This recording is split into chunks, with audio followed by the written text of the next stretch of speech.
Hari Om. Let us start our session this week's Patanjali Yoga Sutra with a small prayer. Put Namaskara mantra. Close your eyes. Let us chant Omkara 3 times. Inhale. Om.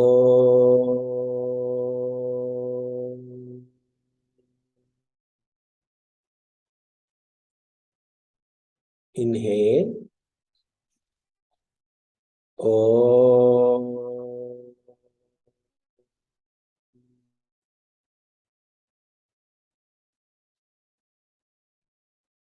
Inhale. Om.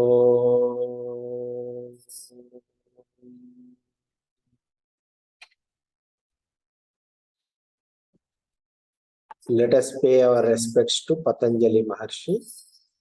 Repeat after me. Yogena chittasya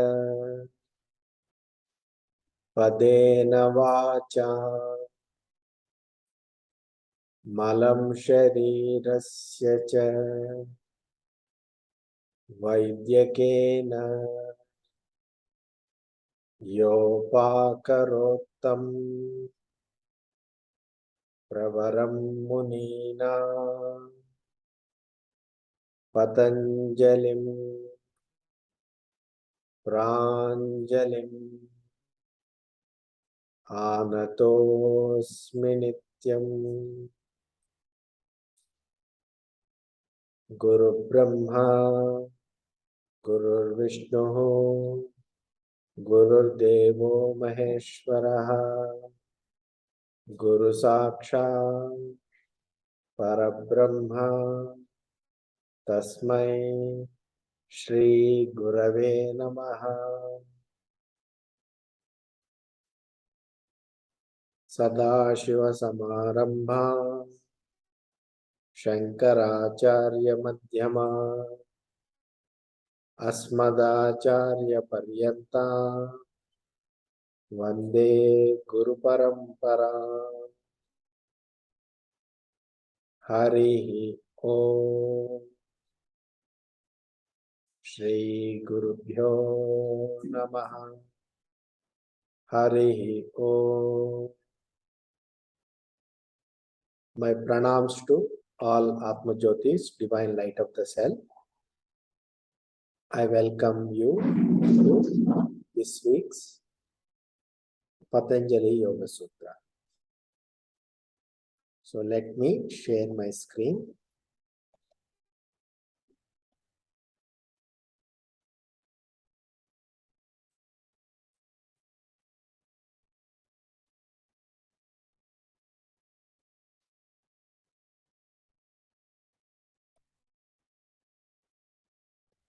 So we are studying Patanjali Yoga Sutra.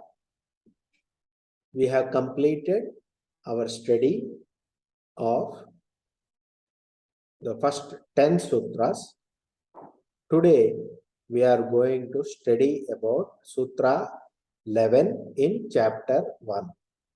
We are taking the help of Sri Vyasa Bhashya to understand the Patanjali Yoga Sutra. So let us see Sutra number 11. In the Avataranika, the connection between the sutras, according to Bhoja Vritti, Avataranika is Smrutim Vyakyatu Maha. Now we are going to talk about the Smruti Vritti. So far we have talked about Pramana, Viparyaya, Vikalpa, Nidra. So now we are going to talk about Smruti, which is the fifth type of Vritti. Smruti Vritti we are going to talk about. So let us see what is the Sutra number 11. Anubhuta Vishaya Sampramoshaha Smrutihi. Repeat after me. Anubhuta Vishaya Asampramoshah smrutihi. Let us repeat. Anubhuta Vishayasampramoshah smrutihi. One more time. Anubhuta Vishayasampramoshah smrutihi. What is this meaning of this? What does this mean?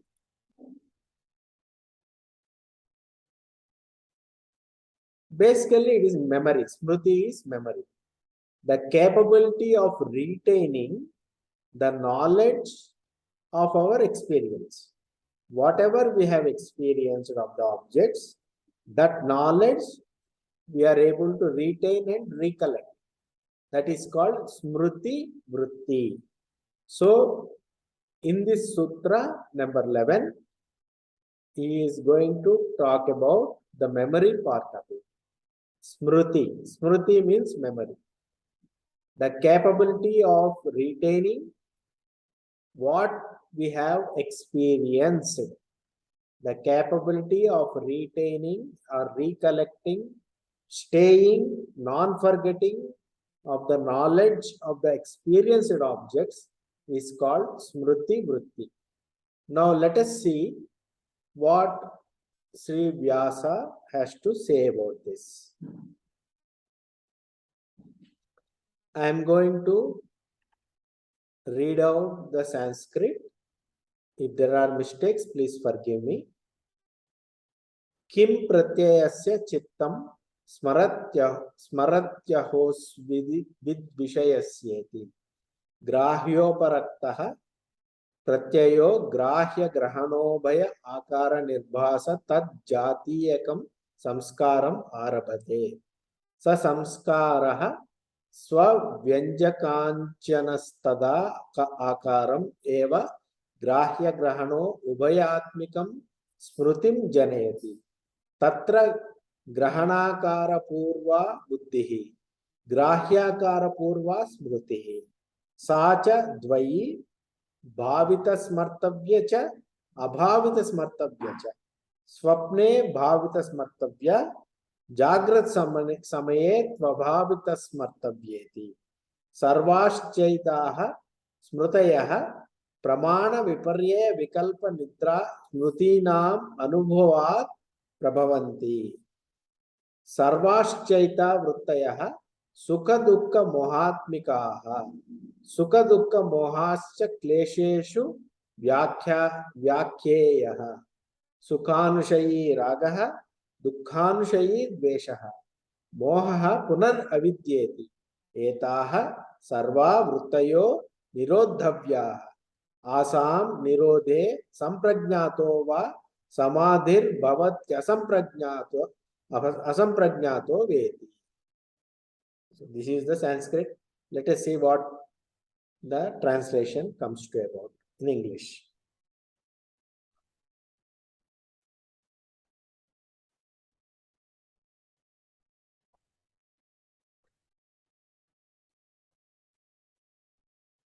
Does the mind remember? What is remembrance? What is memory?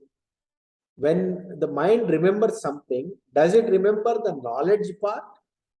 Or does the mind remember the object part during the recollection of memory? Do you remember the knowledge part of it or the object part of it? Is the question. So the answer is, during the time of experience, when you are experiencing something, the knowledge and the object, both the knowledge is colored by the object characteristics. The knowledge and the object, cognition of the object, both are stored as a samskara. Both the object and the knowledge of the experience, sensory perception, and the object characteristics are stored as a samskara, as a memory item. The samskara has both the components, the sensory perceptions, experience the knowledge generated as well as the characteristics of the object. Both together constitute the samskara. There is a dual nature here. At the time of remembering, both the components are brought forward. Both the jnana part of it as well as the object part of it, both are available and generated out of this samskara. So, at the time of experience, the sensory perception, the jnana part of it, as well as the characteristics of the object part of it, both are stored. And when you are recollecting and remembering, both the components, which is the memory of the jnana means knowledge, the cognition, the sensory perceptions and experience, as well as the characteristics of the object are brought out by the memory and out of this samskara. Both are available, they go together. You cannot separate out. This dual remembrance has the knowledge part available as remembrance of the experience of the sense perception and the remembrance of the object's main characteristics. Both go together. This is what happens in remembrance. And this smriti is of two kinds. It is of two types. Memory is of two types. Bhavita smartavya, abhavita smartavya. Bhavita smartavya means memory of imagined experience.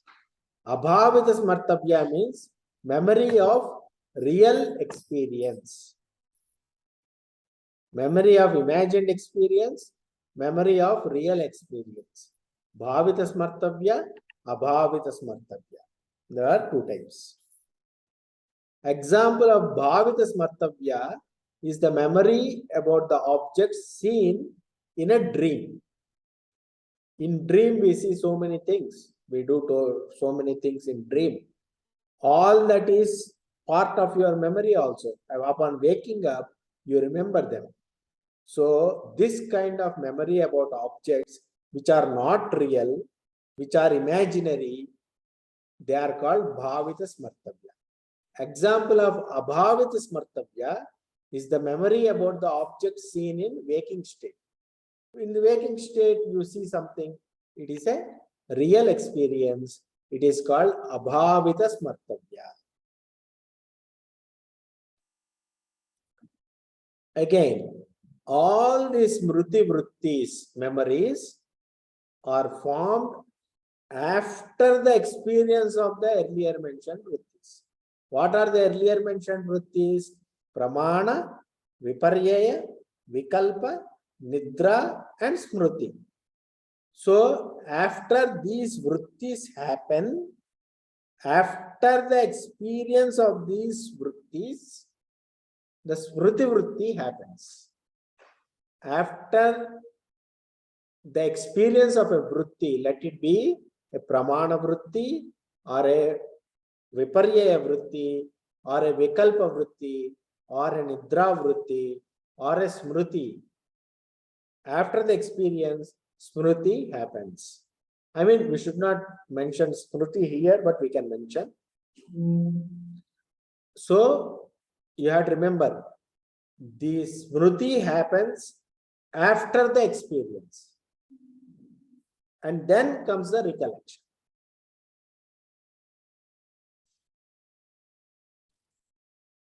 And again, all these vrittis, pramana, viparyaya, vikalpa, nidra, smriti are of below forms. They cause these types of experiences. Emotions or expressions which we encounter. Sukha, dukkha, moha. We undergo these kind of emotions. Sukha, dukkha, moha. Why will we get this? Because of the vrittis. Whatever vrittis we have explained, Because of those vrittis, we get sukha, dukkha, and moha.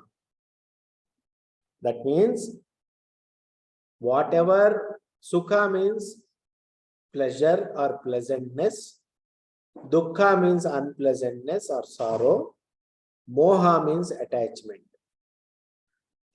Our joys and sorrows are caused by our thoughts. That's what is mentioned. And thoughts are of 5 types: pramana, viparyaya, vikalpa, nidra, smriti.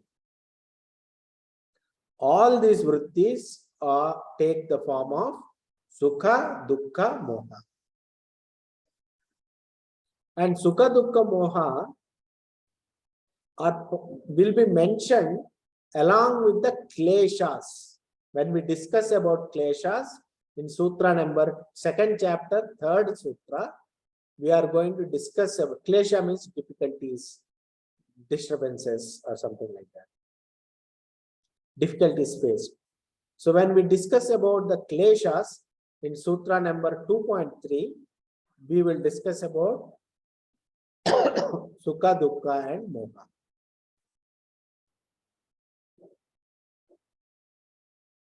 Sukha, pleasure. Sukha experience generates raga. Raga is a klesha. Raga means clinging, craving, liking. You like something, it is not the end of it. You like something so much that you crave for it. If it is not there, you will suffer. So like that, sukha experience generates raga. Once you have a sukha experience, you want more of it. There is no end. So there will be craving, there will be clinging, and there will be liking. Sukha experience generates raga. Dukkha is unpleasantness or sorrow or unfulfillment. This experience generates dvesha, hatred, dislike, and aversion. The feeling of unfulfillment, the feeling of unpleasantness, the feeling of sorrow, with the experience, that experience generates dvesha.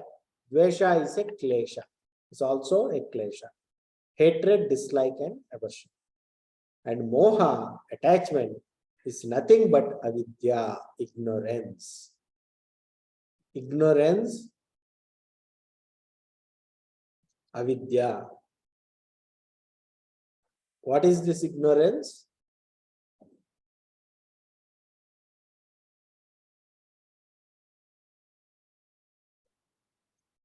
Ignorance that we are the body, mind, intellect is the ignorance. We are the Purusha, we are the spirit is jnana. If we mistake our spirit nature, Purusha nature, with that of the body, Prakriti, then it is avidya, ignorance. So the moha is nothing but avidya.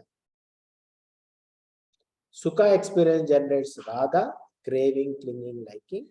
Dukkha experience generates dvesha, hatred, dislike, aversion. And moha is nothing but avidya.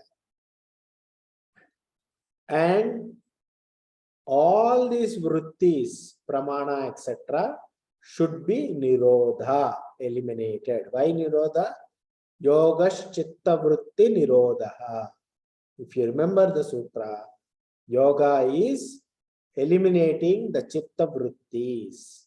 That's where this started. So all these chitta vrittis, pramana, viparyaya, vikalpa, nidra, smritaya, has to be nirodha, eliminated. However, you have to remember that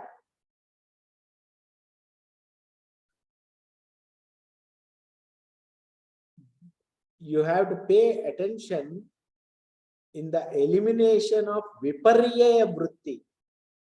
You cannot eliminate nidra vritti because you need sleep. So don't stop sleeping. Okay? Because YogaSutra says you have to eliminate nidra vritti. No. You have to sleep in moderation. Similarly, pramana vritti is required. If you want to be able to be functional in the world, you require pramana vritti. But the vritti that is most unwanted is viparya vritti. Viparya vritti means incorrect knowledge. Incorrect knowledge has to be removed. So that is where you have to focus on. Incorrect knowledge should be nirodha.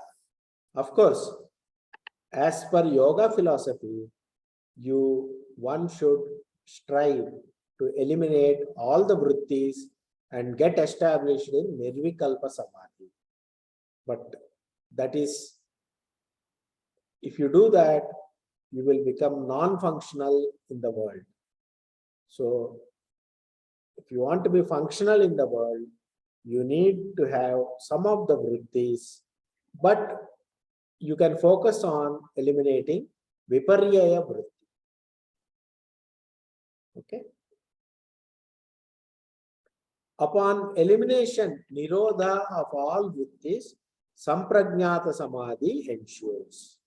And subsequently, once samprajnata samadhi ensures, subsequently asamprajnata samadhi also comes about. Okay. So this is the Vyasa Bhashya. So let us do some meditation. Close your eyes, sit silently.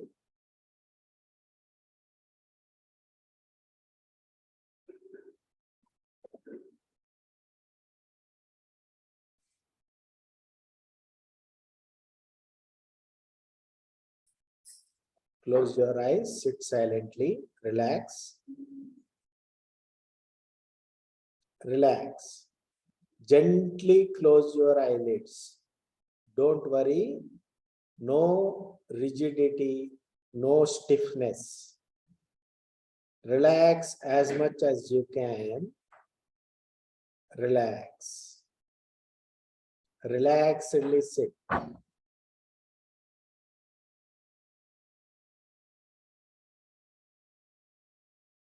Relaxedly breathe.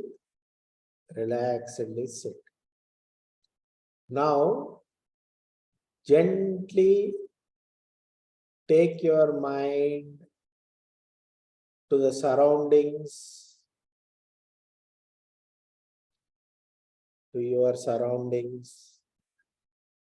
Keep your eyes closed, and through the mind, you take your mind to the surroundings. There will be some sounds, some noises, a feeling of the room will be there. Just make peace with that. Let it be there. Bring your mind closer to your body. Bring your mind closer to your face. Bring your mind closer to your brain.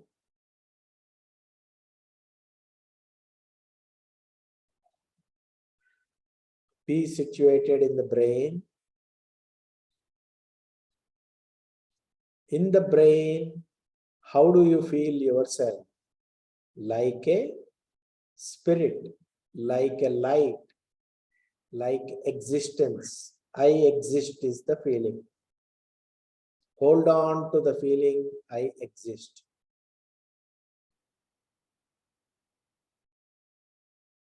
I am, I exist is the feeling.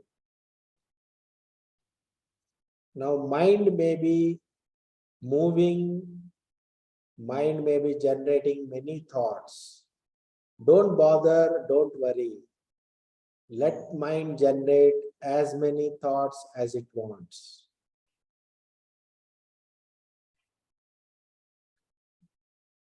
Let the thoughts come and go. You stay as I am, as the spirit. Be non-judgmental about the thoughts. Don't have likes and dislikes about any thought. Don't identify with any thought. Let the thoughts come and go. Leave it. Freely let the thoughts flow. Let it flow. Let the thoughts flow as it wants. Let the thoughts come and go. Don't stop anything. Don't generate also, don't follow also any thoughts. Stay as the spirit. You are watching your mind. See what the mind is doing. Don't even make it into a work. Gentle observation, passive observation. Knowing. Stay as I am. I exist.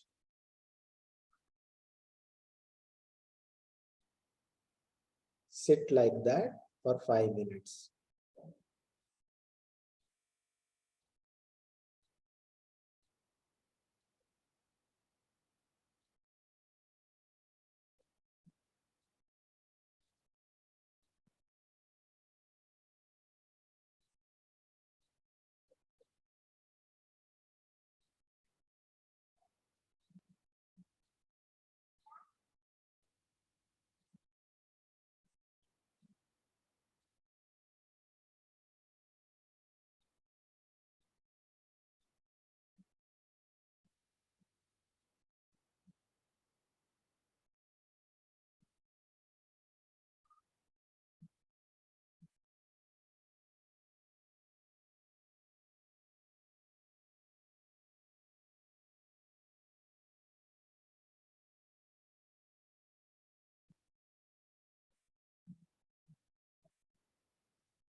Gently open your eyes. How was the meditation?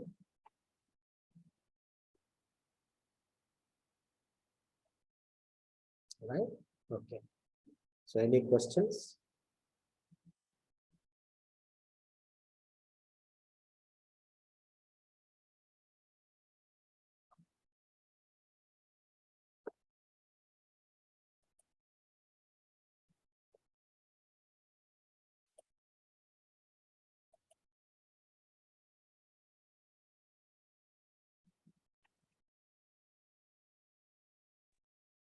Prasadji, just a passing thought, if I may share, on maybe some question also within that. So when we mention about sukha and dukkha before moha, is it that nature brings in some bit of it like a programming to sustain us? So for example, sukha, as a child we are attracted towards food, we get our hunger pangs, and once we satisfied, we get a feeling of happiness. So it's like a programming by nature to sustain that process to build our body. Like you said, that we need some of this to remain in the Hunger ecosystem. is not sukha. Okay. Craving is, see, hunger, you eat this much, your hunger is satisfied. Okay. But if you want 10 jalebis, Got it. craving for jalebis or whatever it is, Okay. you are diabetic, Hmm. but you are craving for sweets. I understand. Okay, there is a difference. Hunger is a basic program, hardware program. That is different. You Okay. are a person is allowed to have roti, kapda or makan. Anything above and beyond that. See, I have, let us say, I have a small car. If I am satisfied with that, it is okay. But if I am looking for a bigger car, it is craving for luxury and all. Hmm. So these theories and all, they talk about this kind of attitude where nothing is satisfying. Is it clear? Yeah. It's getting more clear now. So you tend to enter into an endless loop, and there is no end to it. There's no end to it. You are not satisfied with anything. True, true. See, to satisfy our hunger, it is a natural instinct. What is required to satisfy hunger? See, you need a house to stay. But do you require a palace? Right, that is the difference. Thank you so much. It's much clearer now. Yeah.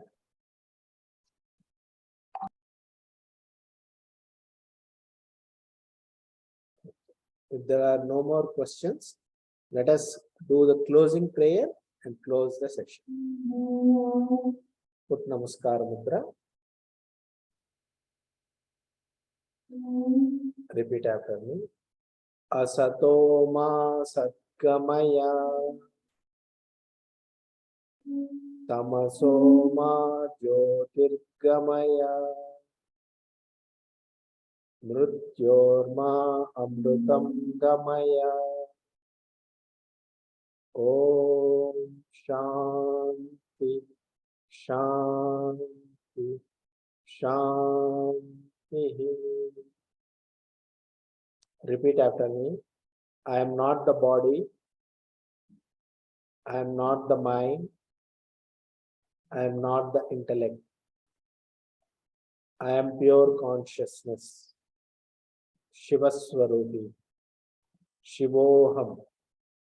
Shivoham. Shivoham. Repeat after me. Antarjyotihi. Bahirjyotihi. Pratyakjyotihi. Paratpara. Jyotireva jyotihi. Swayam jyotihi. Atma jyotihi. Shivosmyaham. Harihi Om Tat Sat. Sri Krishna Arpanamastu. Thank you very much.